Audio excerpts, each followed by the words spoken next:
All right. my computer. So are you recording this for editing reasons, posterity? All of the stuff in the thing. So um, I will edit it um, to clips to illustrate what I need to say about nostalgia for this like Fair. final project. So A decent trick for editing, if you want, is good clap sounds so you know where your start and your stop of your edit is. mhm. So in our conversation, if you want to have let's cut this, good clap noise. Okay. Whatever you like. I mean, that's just one trick, but it's an easy way to be able to track back and forth over the video so you don't have to scroll through the whole damn thing. Yeah, and they actually have a pretty awesome video editing software that we get to use for free at the university. So Great. And I won't sweat it, and then you just tell me what you want me to I want you to answer my questions. do. Fair point. Fair point. So the project is about the class is on nostalgia. What is nostalgia? Why do we experience nostalgia? Is it because of trauma? Is it because of Is it really what it is bittersweet, right? Um, and there are different theories and things around it. So like we're supposed to essentially put together an oral history, and we had to choose anything of our topic, anything we wanted, and I chose Star Wars. And then I'm going to make like a website and essentially analyze the interviews that I do Okay. in the context of the class. So it's not like anybody's going to see this besides anybody in my class. Okay. So, Totally fair. and thank you. Yeah, I know I'm digging it. Star Wars is a great choice for nostalgia. It was Um, going to be Star Wars or Legos. I mean, it's the nice thing about Star Wars, and not even just personally, but as a culture, it has such a phenomenal impact because it's also present. It's not just past. Mhm. Nostalgia has this nice tone to it that it is. I am remiss of a particular time or period Mhm. that is, somehow like buttonholed in its own particular, place and time. As if I have a framework or a snapshot of that particular era, I am nostalgic for the '50s.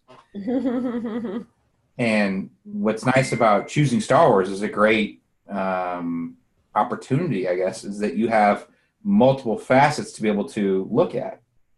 You can look at, different eras of Star Wars, of different cultures and different generations that are nostalgic over different points in time. And it's an interesting kind of time capsule as to what people experienced, Mhm. in context for that. Like, that means that I was born in 1981. Mhm. Okay. So, two of the previous Star Wars movies had already come out before I had born. So people older than me have a different knowledge base. Like my parents can clearly remember when Star Wars hit the theaters. I don't have that. What I have was being in 1981. I was not first introduced to Star Wars, to get to your first question, until 1988. Okay. So you're I 7. was 7, and I can clear as day. I can remember it. Um, but at that point, Star Wars had finished for already 5 years. I mean, Return of the Jedi aired in 1983. Mhm. So, as far as anybody was concerned, that was the end of that series. It was the end of a saga. Like, as a child, I had already missed all of the hype. So, props to you on picking a fantastic topic. Like, it's wonderful to dive into this. Eh, But I have my strengths. yeah, I love this one. The very first time I saw Star Wars, I was 7. And it was the very first time I was in first grade, and I had two younger sisters. Both my parents worked, and they had to travel quite a bit for their job. I mean, it wasn't, terrible, but like 15, 20 miles. But the problem was, if you got a kid home sick, what do? You can't just take off work. And it was the very first time I was of the age to take care of myself. And so my parents left me home alone for the very first time, sick. At Just 7? I'm homesick with the flu. Jeez. Yeah, 7 years old. And my father had recorded all of Star Wars off of HBO, which at that time was airing on cable TV with commercials. Very, very old stuff. And he had recorded all of Star Wars onto a VHS tape that could record up to 9 hours of time. So we record all of the Star Wars movies onto a single VHS tape. And his game plan was to tuck me in on the couch, give me some beef bouillon ready for lunch so that I didn't have to do any work, pop in Star Wars at 9 in the morning, and just say, enjoy. And then left to go to work for the day. You're homesick. I'm going to blow your mind. Yep. And that's what it was. I knew how to pause. I knew how to play. At that point in my life, I already knew how to run the TV and the VCR. I was already watching Disney movies. I watched Sword in the Stone all the time, Teenage Mutant Ninja Turtles, whatever we recorded. Like, I knew how to record stuff off the TV. But this was the first time, like, I can clearly remember, like, you're now left alone. Enjoy this. I'm not going to say anything about it. What do you think? Right? And there wasn't even any feedback. It was just like, there was no hype. There was no commercial buildup. There was no nothing. It was, welcome to the universe, no introduction. And the very first thing that happens is the scroll goes up through the screen, and it's just loud. And I'm like, why am I watching this at 9 in the morning as a child? And it's just, I have to read things on a scroll to understand. And then the Star Destroyer comes overhead. Right? Then it's like, I don't know what I just read, and I don't have like the wherewithal as a 7-year-old to rewind it. I don't care. The only thing I care about is that Star Destroyer is just getting bigger and bigger and bigger. You think it's going to end, but it doesn't. Bigger. And I'm like, I don't know what's happening, but you have my undivided attention. And I get excited. It's a moment of excitement, living alone, or not living alone, but experiencing it alone, that it's very difficult to put into words, only if you have not experienced things on your own for just true admiration. Like the true sense of what it means to have an awesome moment in time. And I mean by the original phrasing of the word, right? Like awesome. Like it's just, I am in awe. I am speechless. Full of awe. Yeah. I am full of awe, right? So that's where I am. That's the context. Home Alone. I'm 7. I'm watching Star Wars for the first time. And the Star Destroyer is going overhead, and I have no idea what's going on. And fast forward 5 hours, right? It's now lunchtime. I am halfway through Empire Strikes Back. Yoda has blown my mind. Shown up in this, Muppet costume, and this reveal happens where Yoda turns from the strange thing that is met on the planet to, I am the Jedi Master you've been looking for. And a 7-year-old just, it's not hard to do that interpretation. Like,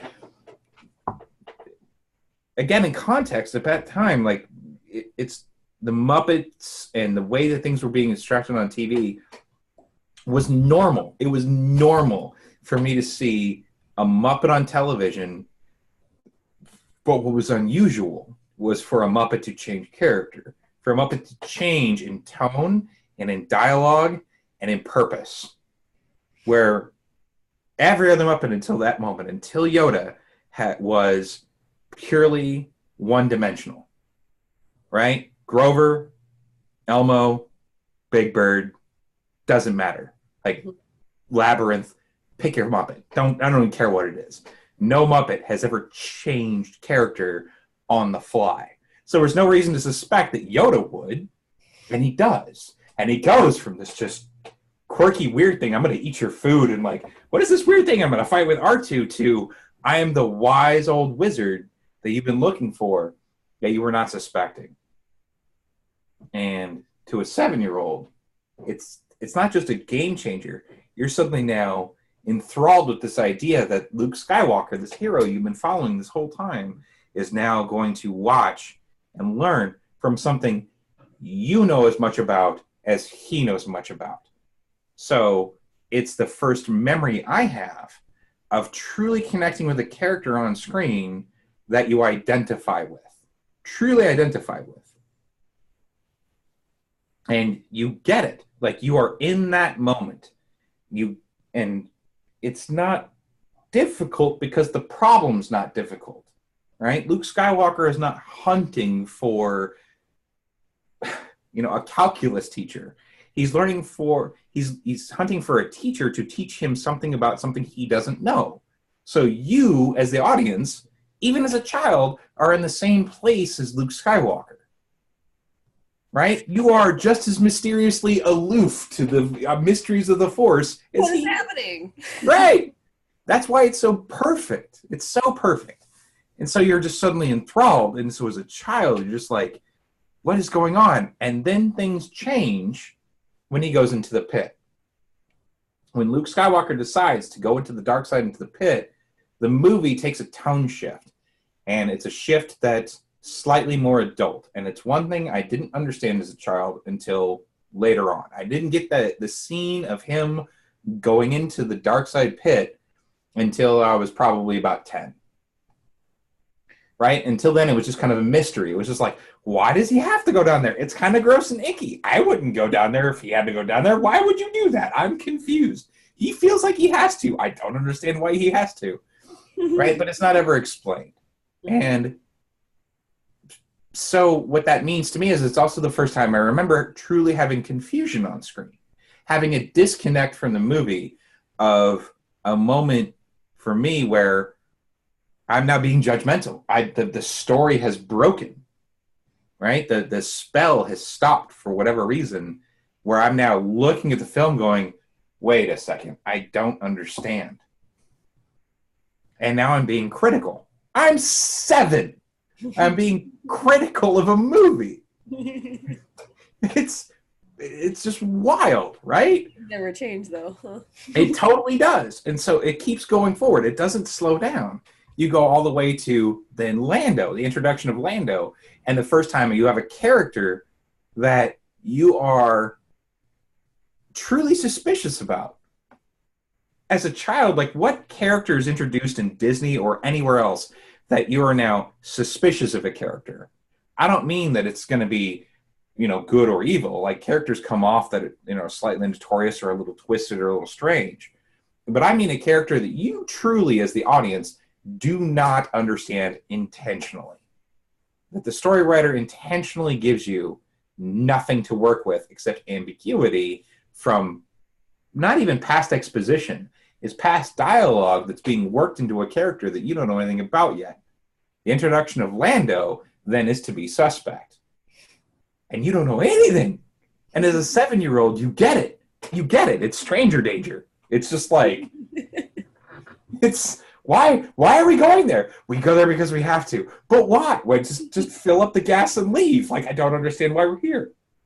And you get the tension. The tension that Star Wars builds at that point is another first, right? It's another idea that you have in just the brilliance of that story writing can come across to a child who's watching this movie alone, tension of an unknown, right? Right. It's a difficult thing to do because if you straddle too hard, you either scare the child or you make it too easy. Difficult wire to walk. And I can remember it clearly. So then cut to the big reveal, the end of Empire. Right. Again, context. I'm alone. Okay. What is happening? And Luke gets his arm cut off, and I start crying. It's before the reveal. It's like about 60 seconds of screen time before the reveal. Luke gets his arm cut off. He's in pain. And the only you know is that things are dire. That's the only feeling that comes over you, is that things are now, you don't know where it's going to go. Things are now off the beaten path. Things are not Disney. It's not cartoons. We're not watching the Rescue Rangers anymore. Things are now hurtful. Right? Shit just got real. Shit just got real. And the only thing you know about this moment up until what's about to happen next is that the reason why Luke is there, the very fundamental reason why he's in that fight, is because he believes that Darth Vader was responsible for the death of his father. You believe it. That's what Obi-Wan told you. That's what you understand as an audience member, and I don't care if you're adult or child at this point. That's the knowledge you are given by the story writer. And that's why Luke is in the fight. And he's there fighting against Vader for not revenge, but for the justification of just trying to understand what is going on. He's not fighting Vader to try to do anything except to say, I will make sure that my father's legacy in this false frame of reference I have in my mind is held up to by defeating the person that defeated him. And that entire ideology is shattered in a moment. And you watch a character who believes what he believes crumbles in a moment. And the way it's delivered, the way it's delivered to the audience, and the way a child understands that moment. The line is, "No, I am your father." And it hurts. And it hurts so much because this is why Mark Hamill's the way he delivered the response to that is so perfect. For him to scream out, you fully feel that pain. You fully get it. You're just like, wait, what? And the confusion hits you, and then it dawns on you, and you accept it in about 30 seconds. And as a child, I started crying. I'm about to cry right now. You start crying in this idea that what he was living for and what he was hopeful to achieve has suddenly changed every point of his fundamental ideology into a malleable concept. Right? What was granite is now bendable aluminum foil. That's the purpose of this, is to take everything that you believe is correct and to subvert it and put it on its head. And Vader's reveal is from a place of honesty, it's from a place of truthfulness, and it's from a place of family. There is love behind what he's trying to do. And those three characteristics do not, they fly in the face of what you think of traditional villain, of the traditional archetypical bad guy. And so you now as an audience are now conflicted and are forced to wrestle with this concept. I'm 7.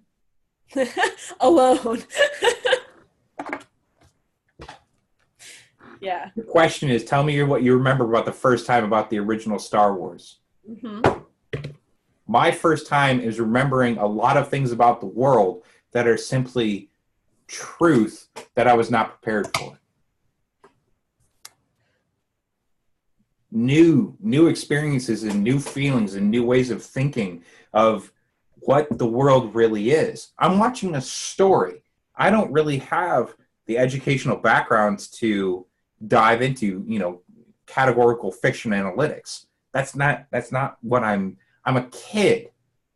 But what I do know is this isn't real, but there's truth behind it, and I have truthful emotions and response behind what I'm watching. Right? Mm-hmm. Mm-hmm. And what it leads to, from that point to now 3 p.m, is the end of the beginning of Return of the Jedi, where Luke Skywalker shows up, and the first time you see him is he is in a black robe, and he lifts a garage door. Nobody else there. And he starts walking through, backlit by the sun. And you don't know anything else, except that image told you this is now a badass Luke Skywalker. This is somebody who knows what's going on. And it was the first time that I've ever dealt with true character development. You went from a Skywalker that was naive in the first movie, in not understanding the world around him, to hopeful and ambitious to a fault in the second movie, to learned in the third. Mm-hmm. A character arc that is a very compelling. I mean, it's traditional mythos. Like that's the hero's story. But how do you tell that hero's story to a 7-year-old?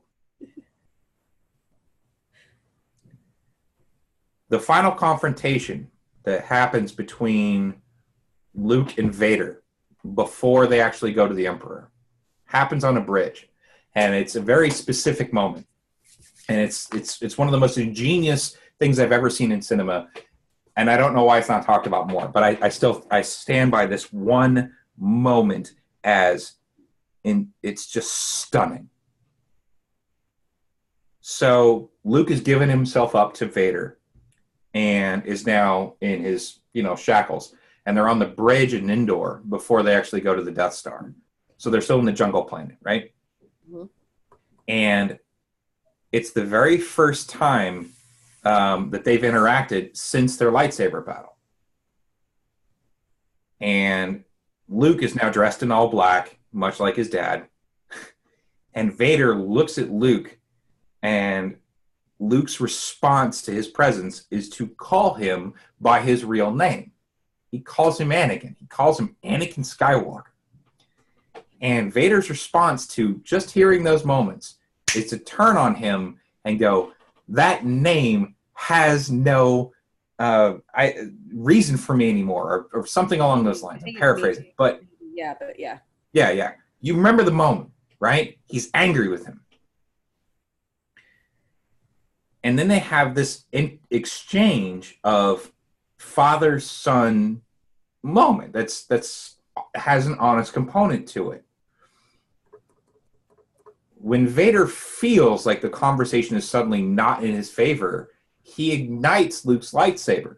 He just turns it on with like this very strange, like not threatening, although it's threatening, but it has this kind of overbearing, because the camera zooms in on it. He's technically looking at his lightsaber. It's like he's assessing his son's accomplishments, right? And then he turns it off, and he has this strange moment where he's like, indeed you are as powerful as the Emperor has foreseen. And the tension of the moment is slowly brought down. Luke is then taken to the elevator and taken away. And the moment I'm talking about is, there's no words. It's Vader slowly turning to the camera, not saying a word, looking out over the bridge, and then his helmet looks down. In moments of thought, in moments of doubt. And as a 7-year-old, you get it. You get it. You just like, he just talked to his dad, and his dad is literally thinking about not being evil. You get it. You're talking about a character and an actor who did it with no face. No face. And that's the way that scene is emoted. That's the piece you take away from. By the time 6 p.m. hits and my dad comes home from work, I have lost my little boy mind. I'm just like 9 hours of Star Wars. I'm ready to watch again. Are you kidding me? Right. Like, that's what happened. Is experiencing Luke Skywalker from the early age of the nothingness of a planet of an orphan who knows nothing about his parents to saving the galaxy from the most dangerous person that's ever existed at the very end. And you to experience it on your own. You have no training on any movie that's like this before. Good luck. How do you naturally as a human being feel about this film? Nothing. You have nothing to compare it against. Right. Like, what's come before it? Disney cartoons? Like, welcome to leveling up. And the thing, this is all, I will give my parents credit on this, is they trusted me and the way that I was as a child with that film. Which means I must have done something to say I warrant that kind of challenge, or I don't know, because I've never asked, actually. I've never thought about it like this. But when I think about my first time with Star Wars, I am always filled with all kinds of new emotions that come with it. Like, the context for that film is enormous, because there's this first time and this first time and this first time and this first time and this first time and that first time. And it was all in one shot. It wasn't like I saw one movie. I saw all three in one sitting, home, drinking beef bouillon. Oh my God, that's awesome. So I think I answered your second question. Mm-hmm. That it was significant in that it's the first time you were exposed to that kind of a storyline. Yeah, I mean, I'll go a bit more specific on just 2 points. One thing that, like, when we think about Star Wars being significant, I don't think of it as in the framework of what happened then, but I think of the framework that I still carry with me today. Like, why is Star Wars significant even to now? Like, what makes it timeless, I think, is a better phrasing of the question that I would like to answer. Okay. Does that make sense? Yeah, no, yeah. Right? And what it is for me is how I feel about character. And specifically, I'm going to zone in on Vader, because Vader just overarcs the whole thing. Mm-hmm. But what makes Vader so important as a character that I like to constantly think about, what makes him so iconic, is it doesn't take anything from you as the audience to understand Vader's interpretations, intentions, and emotions at any given point in time, and you never see his face. Moment one, you ever meet Vader, he walks onto a bridge where a bunch of rebels have been shot and killed. And his troops are literally pulling the other dead people aside so he can walk through. So it's an image of importance. You have a character that's important. You don't know anything about him. You just, okay, people clearly give a shit that this guy is there. The second time you see him, he's now lifting one of these rebels who's alive off the ground with his bare hands, and they zoom in on his feet that is just wavering there. A full foot off the ground is Vader choking him and interrogating him, and clearly angry about something. So now you know he's a threat. He's important, and he's a threat. A threat to whom? Story moves on, blah, blah, blah, blah, blah. Vader moves on. Vader becomes, a person that is to be understood in every scene that he's in. You get it as a child. You understand it now. You watch Vader evolve as he moves through the motions, all the way to the point where, in my opinion, why it's significant, like, is you're watching a character carefully written, because he has no face, right? He has no way to communicate on the human level that we normally do.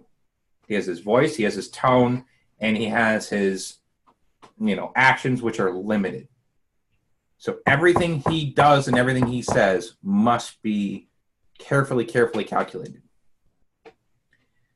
I like it because it's an interesting way for me to challenge other movies, other books, other storylines, other movies against how well they take care of their characters against Vader. That's what makes it significant, right? I look at a book like, I don't know, I'm just looking up to my shelf right now, and Michael Crichton, suddenly throws off the list, right? Jurassic Park. Sure. Fantastic characters. But are those characters dealt with the same kind of care that, say, Vader was dealt with? My answer to you is no. Like, right off the top of my head, not even close. And it's not that Vader's a tour de force. I'm saying that it's an interesting standard bearer to have when you're going to approach things like, how well do I, as an audience member, want to be entertained? Should everyone be held to the same standards of Vader? Why not? Why not hold that standard? Was he a lightning in a bottle? Maybe. But does that mean you should try hard? Probably, if you want to be paid millions of dollars. Right? Like, this is why we look at villains all the time in cinema and go, yeah, that villain was kind of a piece of crap. Over and over and over again. Think of all the Marvel movies, really up until Black Panther, where every other villain you could not punch or hit. You could not touch them because of, what, lazy writing? You couldn't figure out how to engage these villains? Right. Yeah. It's so Vader, crazy to me. It sounds to me like what you're saying is Vader is the gold standard of a villain. Like, he's an interesting standard. I wouldn't say he's a gold standard. I'm saying he's one of the standard bearers, right? Okay. Other standard bearers I can think of are villains of tour de force, right? If you were going to have a villain like Sauron, for example, from Lord of the Rings, right? He's a villain that never shows. He never appears. He's never really a part of the story. He's always in the background and always much more evil as an environmental threat to everything around you than he ever was as being a part of the story itself. Okay, that's an interesting take on a villain. That's an interesting way to do it. He's a character, but sort of. He's much more of myth. But does he hold a very high standard of, like, look, if you want to do, like, a crazy character that's out there and is going to threaten the fucking planet, does Sauron hold a standard? Yes, he does. Actually, very much so. Mm-hmm. And it's very difficult for me to think of another one that goes and tops him, since he threatens literally everything. Mm-hmm. A different kind of a villain is a villain that's, written from betrayal, something from inside, something that you don't really see. And I immediately go to Shakespeare. I think of Iago. And, right, you think of a character that way, and it's a different kind of standard bearer. So do I think Vader holds the gold standards of villains across the board? No, I don't. I think he holds his gold standard is the kind of villain that sets an archetype for what he's supposed to be. But he's got depth. He's got his own, ways of going through his own motions. It's significant because it matters even to this day. Even the way that I watch movies now, or I read books now, or anything else, Vader is around somehow. And it's significant early on because what it made was that critical thinking of a character was okay. It was an okay subject. It was an okay thing for a 7-year-old to wrestle with the concept of Vader. It's accessible. It's challenging, but it's achievable. Sure.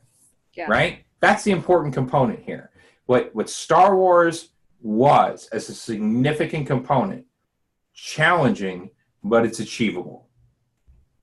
And you can get into the nuance of it now, and this is why past generations you can really dive into it. But those challenges, while you're not going to get into like sub-points of some points as a 7-year-old, you might hit the main bullet points. You might hit the main problems of Vader.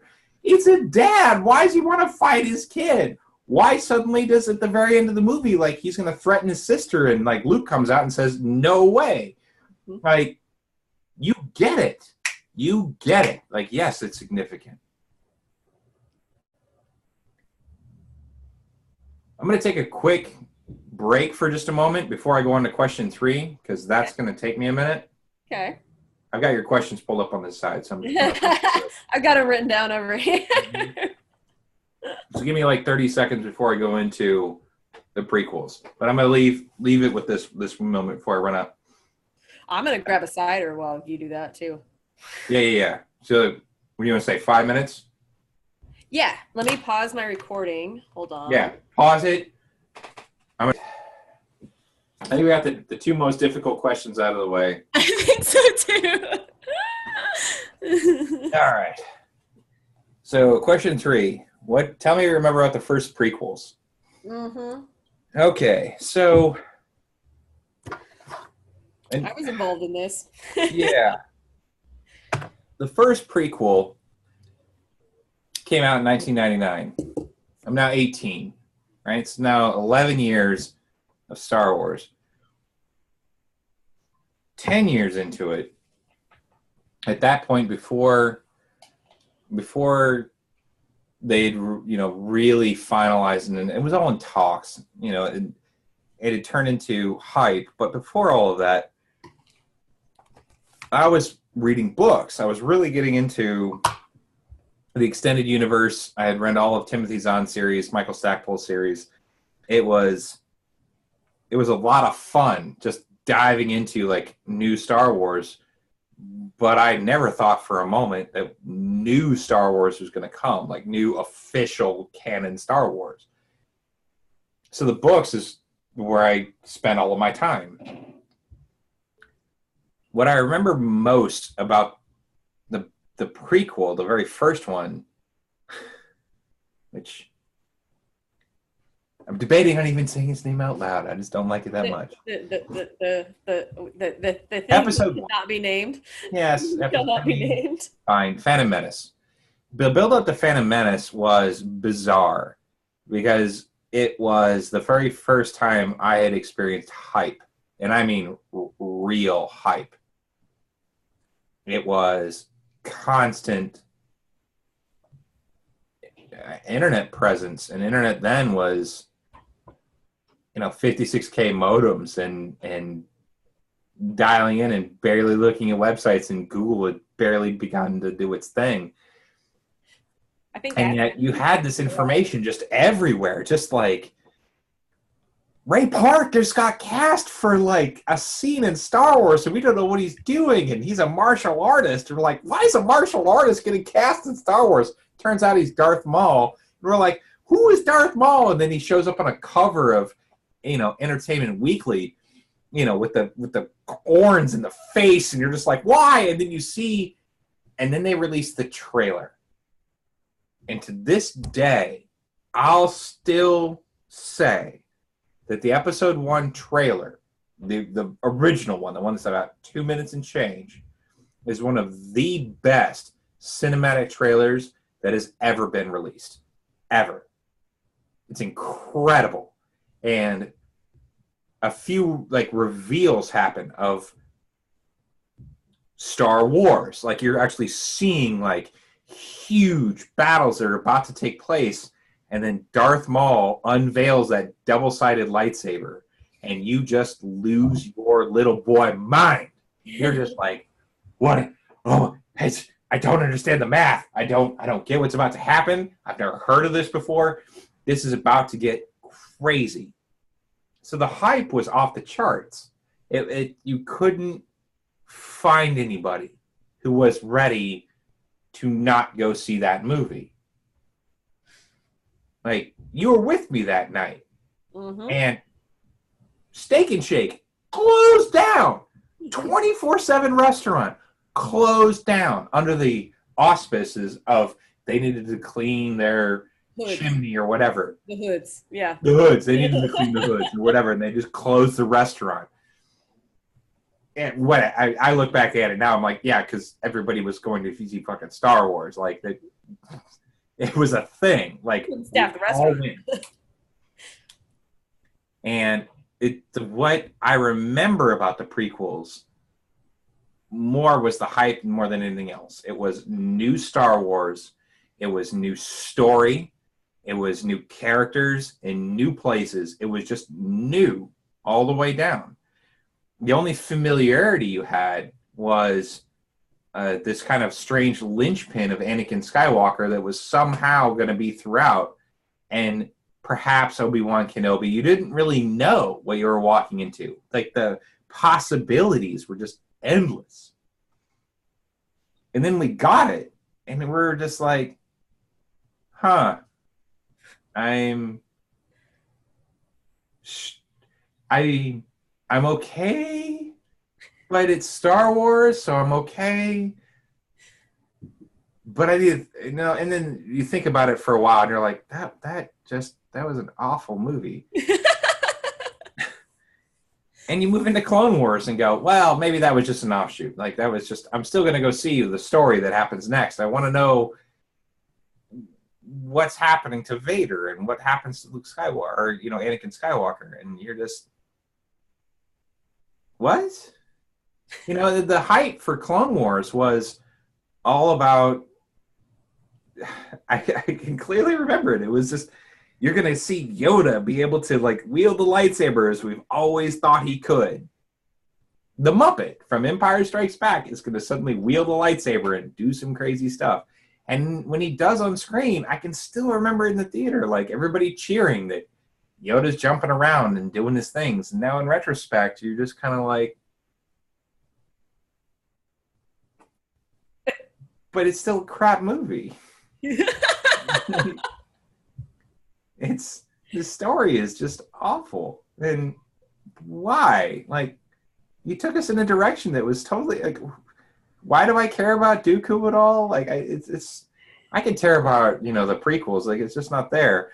And then you get into Revenge of the Sith, and you're just kind of like, okay, well, we've got 2 and we've got 4. We might as well put 3 in this little box and see what happens. And I do remember that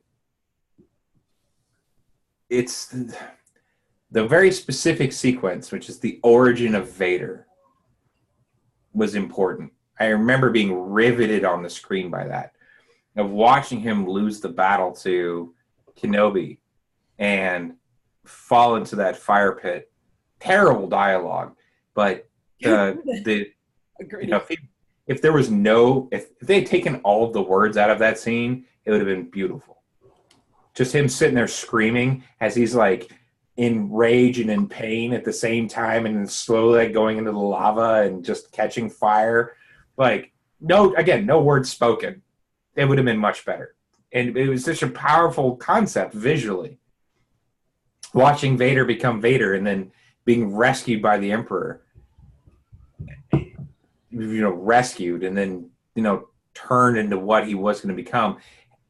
And to the, like, still, like, watching Vader come out at the very end with the helmet and everything else, watching the scene where the helmet comes over him for the first time, and his own fear of the helmet, of just like, oh my God, this thing's about to encapsulate my face, is a beautiful shot.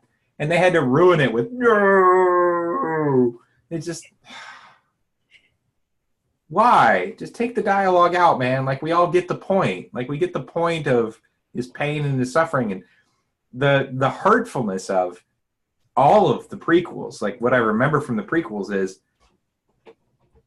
this is the same dude, same guy that did everything that I talked about in the first 2 questions. Mm-hmm. Like, the change in the writing and the story and the way, like, Vader interacts with his son later on, and how that all, like, transfolds to Return of the Jedi, and those moments on the bridge and the pain and the suffering of the Empire Strikes Back, that, like, same dude.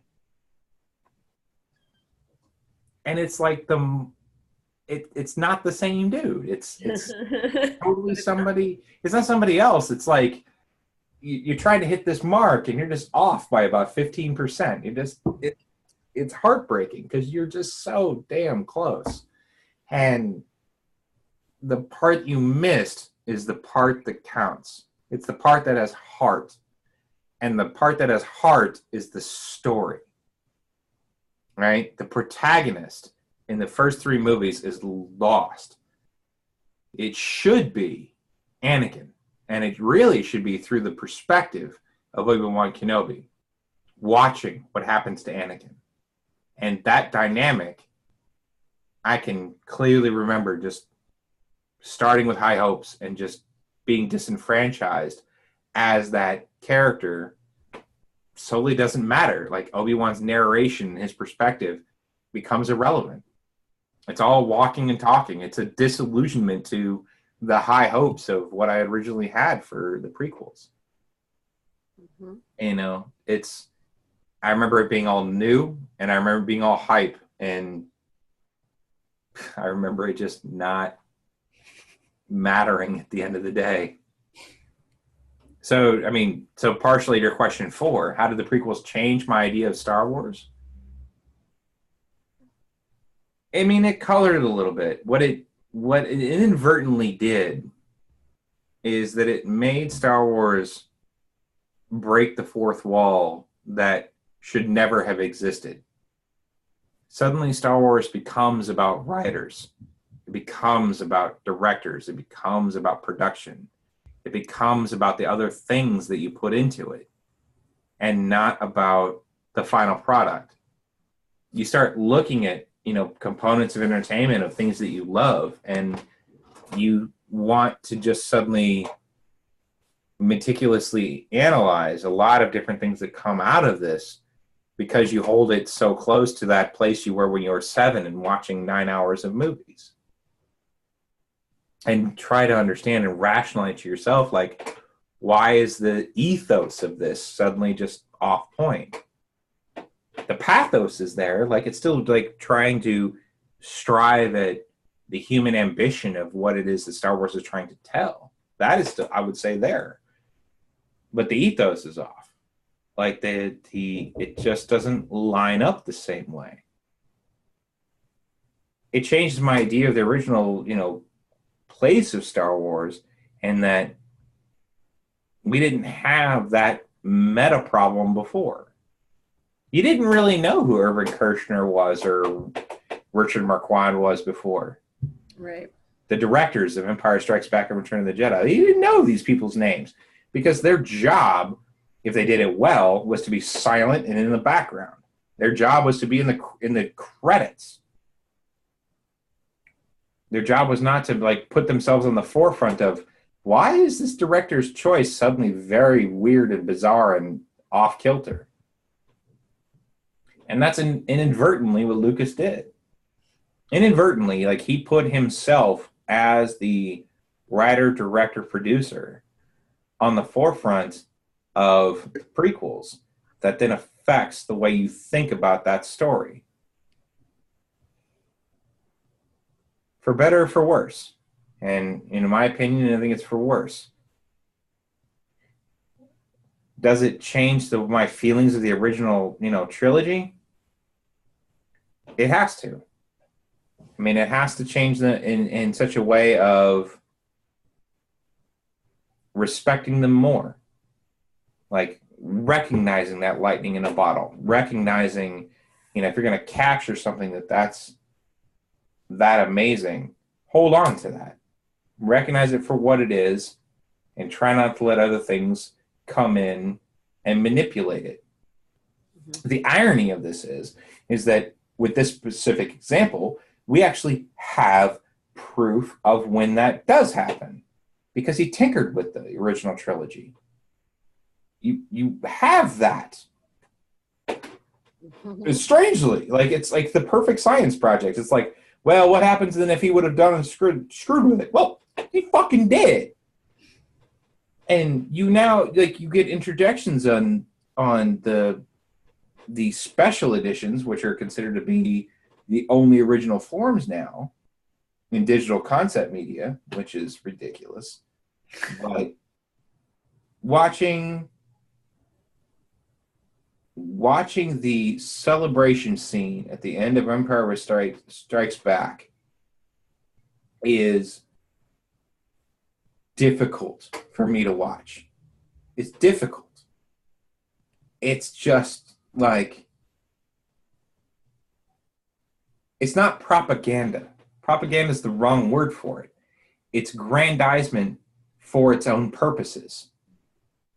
It's like building a gun rack for your gun. Why? Why are you like, what's the purpose and reason behind that? You're trying to showcase something that doesn't need to be showcased. The end of that movie and the way that the special edition is done is colored in the same way the prequels are done. In the same vein. The original movie ended was concise because of the way they shot it. It was concise and to the point. You survived a battle, we all move on, and then tomorrow is a new day. All right? That's the point of the end of that movie. The ethos of the end of that movie is you survived the battle, we don't know what's next, but we're not afraid of it. That's the end of Return of the Jedi. You're celebrating with the Ewoks in the trees, and that's it. Mm-hmm. And what makes it so powerful is that on the side, tertiary, not even secondary, tertiary to that celebration is Luke by himself burning Vader. That's what makes that whole sequence work. Now, you're the creator of the movie, and you think it's a good idea to take away from that moment to now suddenly go from place to place to place to place to place in the galaxy, watching them celebrate the destruction of the Death Star and the toppling of the Emperor. Even only for a moment, on some weird music that doesn't line in with anywhere else in Star Wars, but you're making us now hop in our mind from these other places. You're intentionally losing focus from the moment in time, from the environment in which it happened. Why do you choose to take away from that? Why are you grandizing this battle that is supposed to be that important and make it strangely more epic than what it was on the screen? Because the only thing that you've now done is that you've taken the focus away from the heroes returning from battle, and you've lost that piece. And you've lost the piece of making Luke be separate from those people important. So the character that you care about the most in that whole sequence is lost. Did the prequels change my idea of Star Wars? Yeah. I mean, it did, because it made me disrespect the idea that you could tinker with this lightning in a bottle that really existed. It's to respect that was already done, was successful. Why screw with it again? Without good reason.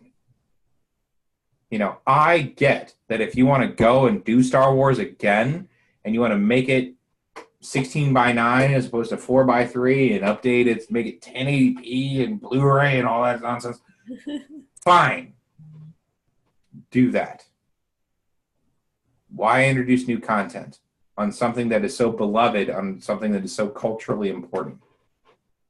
You do it because you feel like, I don't know if I can, what the language is in this video exchange, but yeah. The only reason to do it is just to beat yourself off. Yeah. Yeah. And it's like, it's an ejaculatory exposition of just kind of like, what can I do to screw with my own world? Good on you, man. I'm all glad we got to experience like you just pissing on everything for no reason whatsoever, for your own enjoyment. Mm-hmm. It's incredibly selfish. And, fuck him because of it. Fuck George Lucas. Cheers to that. Yeah. So, question 5. Yeah. What do you think of the Star Wars movies in the context of the original trilogy is significant for you? So the newest Star Wars movies, you're referring to Force Awakens and Last Jedi. Yes. Not necessarily Rogue One, but if you want to throw that in there, it's fine. I mean, Rogue One's an interesting outlier. I'm curious to see what happens with other outlier movies that are not saga movies. So it's hard for me to gauge Rogue One against those. sure. But do I want to like compare Rogue One against the saga? Not really. I enjoy that Rogue One is off on its own little star and its own little tangent. It is a unique story to itself. It's self-contained. There's other pieces of it that connect in with the cartoons, which is wonderful. But I reserve judgment on Rogue One on what they do then with Solo and what they do then with the Kenobi run. And if they do that well and they decide that these offshoots work, I'll have a different opinion of Rogue One. As it stands this minute, I think it's totally acceptable. Now, when we get into Force Awakens, this is where things get dicey. Mm-hmm. Because the context of what we're discussing is all nostalgia. Mm-hmm. And this is what we started this conversation with. What happens when you start screwing with that? Because Star Wars, being a beautiful reason to dive into nostalgia, is snapshots at different point in time. And it's different point in time of generations and perspective and people. Revenge of the Sith aired in 2005.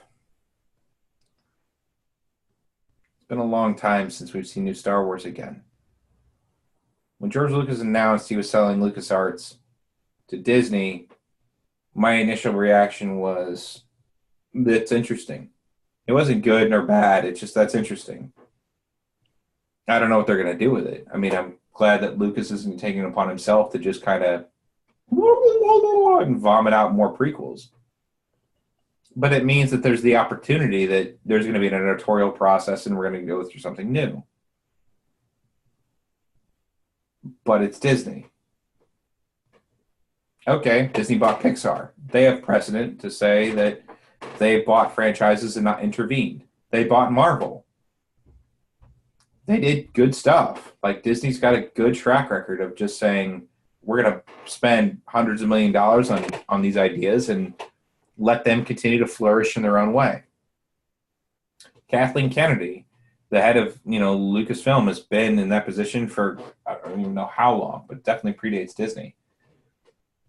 And let's see what she does with it. She hands over the reins to J.J. Abrams. And I like JJ. I really do. I think he's gotten the short end of the stick on a lot of stuff. Most of which on Star Trek, but I think that's well deserved. The end of Lost and what he wrote on Lost was interesting. But he never finished the Bible, and the writers that had to take over for him after season 5 didn't have anywhere to go. It was too convoluted, too complex, and they couldn't finish it out. Is it on JJ? Kind of. Is it on the writers not being able to snuff it up and figure it out? I'd say more so. You're going to make millions of dollars. You're going to spend hundreds of thousands of dollars on good writers or good writing material. Sorry, me as an audience member is suck it up and figure it out. The end of Lost was atrocious. And that's not JJ's fault. It really isn't. Could he helped? Sure. But I don't put the blame on him for it. So when I heard that he was taking over for Star Wars, I already knew that JJ was a big Star Wars fan. I am hopeful and praised that he was there. I was like, okay, you did a Star Trek movie, and I like that Star Trek movie as not a Star Trek fan. Star Trek fans were really pissed off at him. But let's see what he does. What he delivers, my initial reaction was positive. It was thank God. It was the first time since I was a 7-year-old kid again to bring this sucker full circle of me watching new Star Wars. To feeling like Star Wars again. That's the most important thing that Force Awakens did, is it felt like Star Wars. The ethos finally had come correct. And yeah, there were things that were off, and people, harp all the time on, well, it was just a rip off of New Hope. Not really. If you really think about it and you really dive into that story, no, it's not. Sure, some of the same tropes are in there. I'll give you that. But every trope that I can think of is aware of itself in the movie and makes fun of itself and then subverts itself as it goes through that trope. Every time. Mm-hmm. You want to make fun of, oh, there's another Death Star. Okay, well, they make fun of the fact that it's just another Death Star. Han Solo even calls it out and goes, well, it's just a big gun. We always know how to blow that up. He says it in the movie. And then everybody's like, yeah, we totally agree. This must be very easy to do. And it's not. And when they get there and they fly there to blow up the big gun, turns out the dude lies and goes, I have no idea what we're doing here. Right. And Han Solo goes, that's not how the Force works. Right? And the whole thing is turned on its head. There's a lot of originality to that movie that does definitely harken back to, A New Hope for sure. And a lot of the same sequences and a lot of the same things that you were meant to feel without question. But do I think it's a straight ripoff? Absolutely not. And I say to the critics out there that do, and the people out there that do think that Force Awakens is a straight ripoff of New Hope, is you're not thinking about it hard enough. You're really not. There are too many other important implications of a Force Awakens that are simply never been done before. Or if you're going to try to run the parallel with A New Hope, you only get past the imagery, and that's it. There's not much else. There just isn't. Like, you have some imagery, and that's all. Mm-hmm. Other than that, Force Awakens is fairly new. You have the Alliance in power for the first time.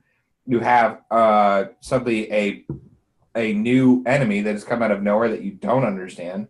You have new political implications that are just not prevalent anywhere else in Star Wars. You have these old characters that are now not just older, but begrudged against old tropes that they were used to in beforehand, and these new characters that are now thrust into their situation that you know nothing about. Like, nothing of that lines up to what A New Hope was as a single story of a single character going through the motions of becoming a hero. Like, the mythos of the A New Hope was solely around the idea of Luke Skywalker moving from point A to point B. And everything you moved in that character was around that particular idea. Even if it was Ben Kenobi, like, moving things forward or what have you. Like, that the whole story is that point. Force Awakens isn't remotely that. Not even remotely. So, no, it doesn't line up. It just doesn't. And I challenge anybody to tell me otherwise. You're going to tell me that Kylo Ren is just like Darth Vader? Please. Even Kylo Ren knows he's not Darth Vader and calls it out in the movie. So, no. I think that that's entirely different. And I think it's an unfair, and I think it's a lazy assessment of Force Awakens. Do I think that JJ laid the groundwork for some very interesting stories? I do. And this is where things get hard. Because now we get to Rian Johnson. And he's the writer. He's the writer and director of Last Jedi. Uh-huh. Under Disney's tutelage.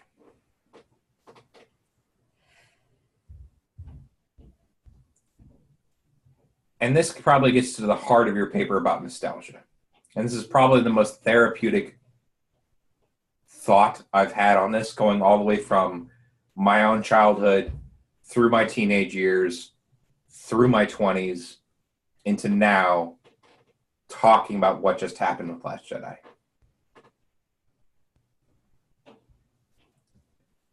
With all of the context I've given you over the time we've been recording all of this,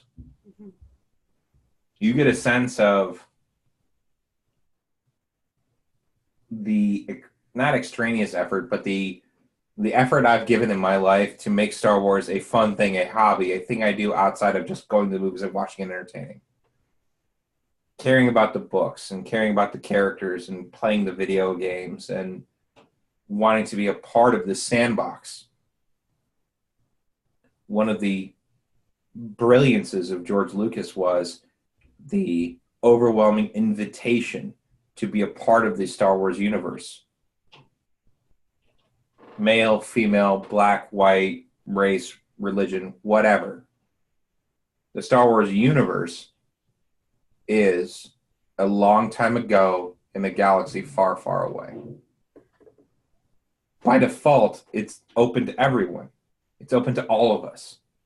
It in and of itself invites nostalgia of a place and a time, of a story that we should know about and we should learn from.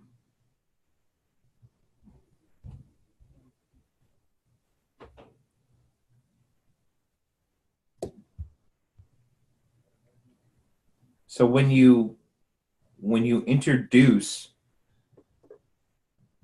that kind of sandbox and that kind of invitation to play with, the important thing is not to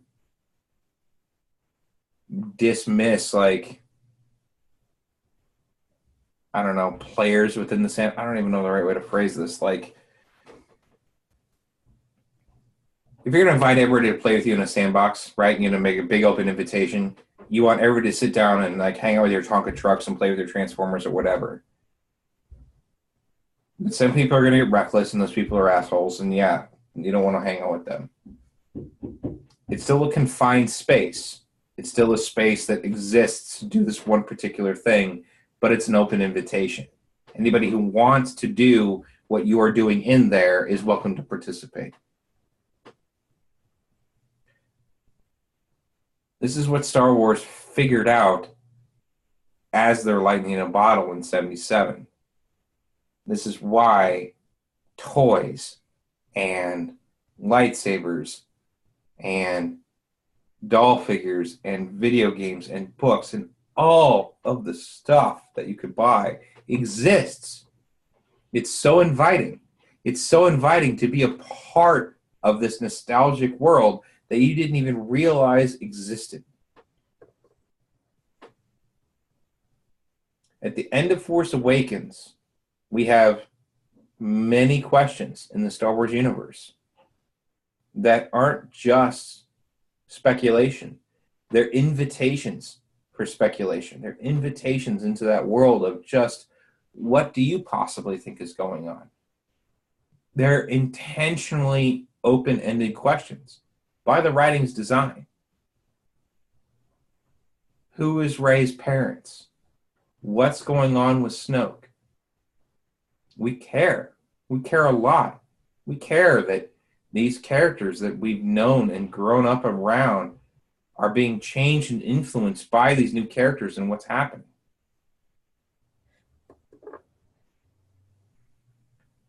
Rian Johnson's response to effectively burning it to the ground, knowing everything I've told you over the last 2 hours, is hurtful's not even the right word, because it's conscious. He consciously chose to take the sandbox and say, you're not welcome in my sandbox anymore. You're not welcome to have free thought in the Star Wars universe. Everything that you thought you were going to think, I'm going to intentionally throw over my shoulder, much like Luke did with his own lightsaber, as a joke, as a gesture to the audience, intentionally breaking the fourth wall, saying, your perspective now is irrelevant because I am the writer and I am the director. What Lucas did in the prequels when he broke that fourth wall, what I mentioned earlier, is peanuts by comparison. This was overt, this was direct, and it was unabashed, unapologetic. Everything that you think you know and everything you wish to speculate about becomes irrelevant. And it's not just that it's irrelevant, it's that your perspective at all is not welcome. The only perspective that is now welcome in Star Wars is one that is paid for and bought by Disney and Kathleen Kennedy. You've now taken something that was a culturally relevant juggernaut and turned it consciously into a fourth wall breaking medium that has no heart. The ethos with Lucas was off by about 15%. The ethos here doesn't exist. The heart-wrenching part about Last Jedi is that it chooses in the face of the audience to burn itself to the ground.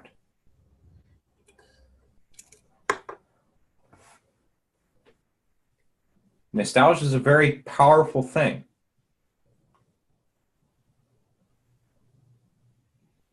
When I think about what I love about Star Wars, I have to consciously choose now to make sure that Last Jedi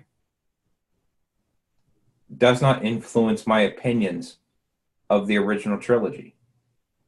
And J.J. Abrams, whether he likes it or not, is now lumped in with Rian Johnson on that feeling. Part of me believes that's why he's come back to direct Episode 9, and that he saw what Rian Johnson did, and that he feels that he's the only person that can come and bring this ship correct. He has a tall task ahead of him, and I don't think it's possible. I really don't. I think that too many things broke in 8. Too many things. And I'll get specific if you wish. But in the context to your question, in the context of the original trilogy, what I've done to explain my feelings of 8 is to explain the impact of its potential. I haven't even gone into any specifics. I haven't talked about any scenes. I haven't talked about any dialogue. I've talked about the ethos of that film. And it is heart-wrenching what it's done.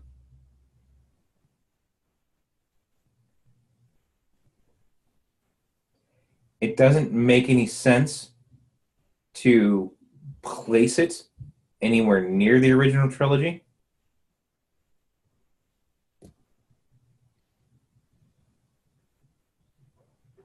And I feel now that I have no choice but to look at A New Hope and Empire and Return of the Jedi in memoriam. They will never get the justice that they deserve. They will never get the story that should have come after it. Timothy Zahn was close. I think the closest we'll ever have to actually having books to follow up on what happened to Luke. But as far as I'm concerned, Rian Johnson destroyed unabashedly, if that's even a word. I think it is. Fine. I major in languages. I'm going to say yeah. Unabashedly destroyed what Star Wars stands for. And it's something that, unfortunately, I don't think he ever really understood. And the fault of that falls to the president of Star Wars at Kathleen Kennedy for her even signing off on the concept. Because that script, because he wrote it, had to have come across her desk. Right. Had to have. She had to have signed off on it. And whether she did or didn't, she should be fired either way. Either from, negligence of the law doesn't make you immune from the law. Mm-hmm. And what you've released into the world is such a divisive movie and such a challenge to the culture. Again, to say nothing of the film. I haven't told you any of my feelings of any scenes or anything. All I'm saying is a fact. We had that discussion a few weeks ago. Fair. What I'm saying is it's divisive. You've intentionally released it. What more do you need to know from those two facts? 50% of people still hate it on Rotten Tomatoes. 50% of Star Wars fans. You're the head of Disney. You're Kathleen Kennedy's boss. And you're going to go, why in the hell did you release something 50% divisive? Why would you not release something that's enticing to all of the audiences? What's wrong with you? This is Star Wars. This is Star Wars. This is a no-brainer. Fired. Like you don't even have to think hard about like quality of writing or anything else that I could go into. From just a business point of view. Fired. What's wrong with you? That's a layup. You can't make a layup. That's a free throw. Not even a layup. It's a free throw.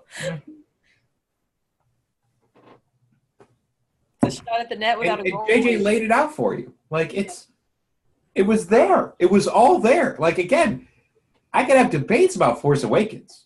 I can debate with you on that. Like you really want to go at me and go, it's just a remake of New Hope. Fine, let's have that discussion. I'll smash you, but let's have that discussion. As somebody who's trained in literary criticism, I have 2 degrees in literary criticism, analysis. Like, let's dive in. You bet your ass. And I think it's a lot more clever than people give it to. Fine. You take me to The Last Jedi, and when I say The Last Jedi it hurts me so hard that I don't want to be a Star Wars fan anymore. That's what I mean. I don't want to read the books or the cartoons or care about the new movie. Suddenly I don't want to go see episode 9. I'll wait for it to come out. And this is coming from somebody before Last Jedi was consciously boning up on the new extended universe and wanted to be a part of the new podcast and talk about exposition and theory. Your piece is about nostalgia. Nostalgia for me was a huge component in that build-up. Last Jedi said to me, I'm not welcome. I'm not welcome here. It's for the new kids that think that this is positive information. It's for people that somehow get on board with that message and whatever it is that they find positive from that movie. To me, the people that, I don't know, enjoy character depth and good story,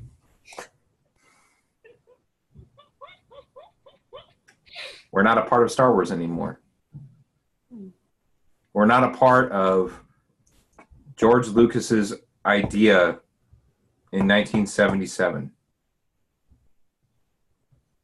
It's become its own animal, its own thing. It's become commercialized.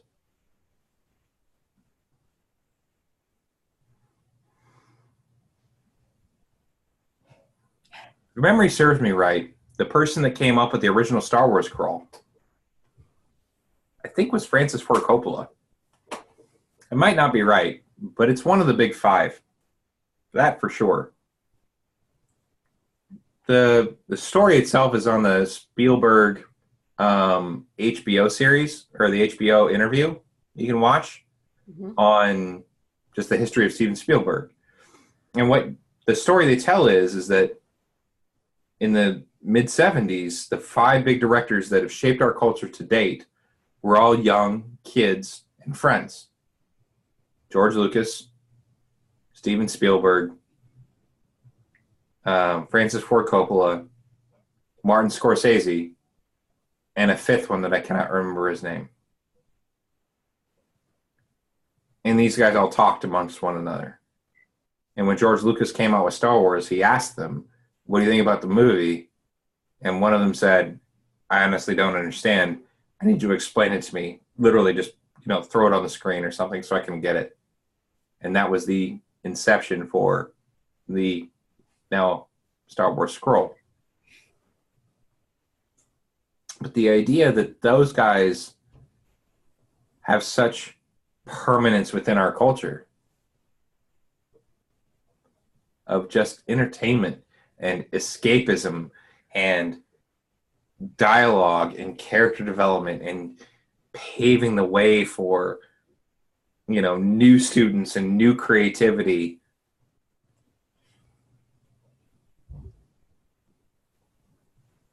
Rian Johnson, really? This is what you got? The answer is that your evolution in storytelling, your next thing in storytelling is to have Luke Skywalker hold the lightsaber that he lost in Empire Strikes Back after his father cut it off his arm and lost it into the abyss, and for it to show up in your hands and you look at it and toss it over your shoulder as a joke. That's your decision for that character? That's what you think of us as a culture? Like, that's what you think of us as an audience? That we don't place value on those things? That's funny? Nostalgia is a very powerful thing, and it's powerful from this perspective of like, is this any of this real? And the answer is no, it's not.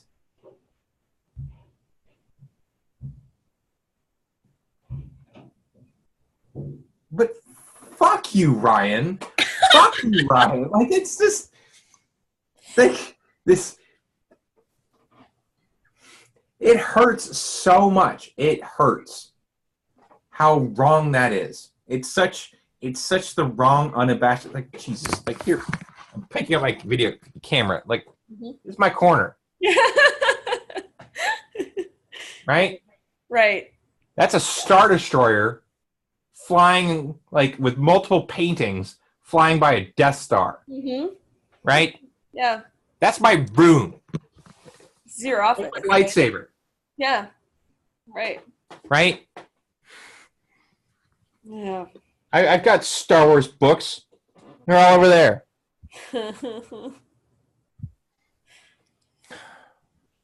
Yeah. Painful.